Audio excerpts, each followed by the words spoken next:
நமஸ்காரம். நான் இது சேமியா வச்சு ஒரு பகாலாபாத் பண்ணி காமிக்க போகிறேன். வாங்க பார்க்கலாம். சேமியா பகாலாபாத் பண்ண போகிறேன். அதுக்கு சாமான்கள் எடுத்து வச்சுருக்கேன், உங்களுக்கு காமிக்கிறேன். இது சேமியா கொஞ்சமாக எடுத்து வச்சுருக்கேன் சாம்பிளுக்கு. நான் ஒரு 5 பேருக்கு பண்ண போகிறேன். பண்ணும்போது உங்களுக்கு காமிக்கிறேன். 1/2 லிட்டர் தயிர் வச்சுருக்கேன். தாளிக்கிறதுக்கு கடுகு, எண்ணெய், உளுத்தம்பருப்பு, பெருங்காயம், கருவேப்பிலை, 2 காஞ்ச மிளகா, 2 பச்சை மிளகா வச்சுருக்கேன். உப்பு வச்சுருக்கேன். கொஞ்சம் முந்திரி பருப்பு வறுத்து போடுறதுக்கு வச்சுருக்கேன். கொஞ்சம் மாதுளம்பழம் வச்சுருக்கேன். கேரட் ஒன்று வச்சுருக்கேன். திராட்சை பழம் வேணுங்கிறவா அதுவும் போட்டுக்கலாம். பண்ணும்போது உங்களுக்கு காமிக்கிறேன். பகாலாபாத்துக்கு சாமான்கள்லாம் வறுக்க போகிறேன். தாளிக்கிறதுக்கு ஃபஸ்ட்டு நெய் குத்தி வச்சுருக்கேன். முந்திரி பருப்பு வச்சுக்கிறேன். அது வறுத்து எடுத்துட்டேன். இப்போ கடுகு போடுறேன்.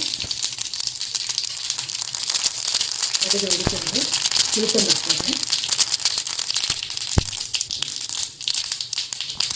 கேஸ் அணைச்சிட்டேன். பெருங்காயம் போட்டுக்கிட்டு பச்சை மிளகாயும் கருவேப்பிலையும் போட்டுக்கிறேன்.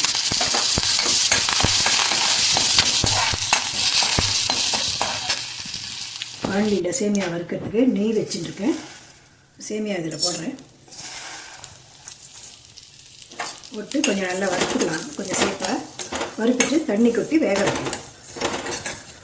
சேமியா இந்த மாதிரி வறுத்துண்டாச்சு. ஜலம் கொட்டி வேக வச்சுட்டு சாப்பிடுவோம்.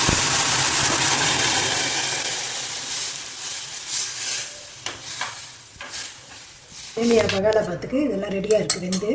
இதுக்கு வேணுமான உப்பு போட்டுறேன். கேரட் துருவி வச்சுருக்கேன், இது போட்டுக்கிறேன். மாதுளம்பழம் உரித்து வச்சுருக்கேன், இது போடுறேன்.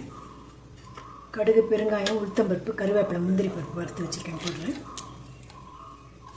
ரொம்ப நாள் வேணுமா இருந்ததுன்னா தேங்காய் போட்டுருங்க, புளிக்காமல் இருக்கும். தயிர் போட்டது எல்லாம் ஒன்றா கலந்துக்கலாம். எல்லாம் போட்டு கலந்து வச்சுருக்கேன். கொஞ்சோண்டு பால் குத்துறேன், ஏன்னா புளிக்காமல் இருக்குங்கிறதுனால.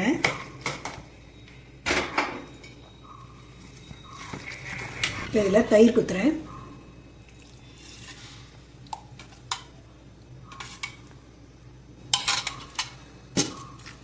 சரி, கலந்துடலாம். சேமியா பகாலாபாத் இப்படி தான் இருக்கும். நீங்களும் பண்ணி பாருங்கள். அடுத்த வீடியோவில் பார்க்கலாம். நன்றி.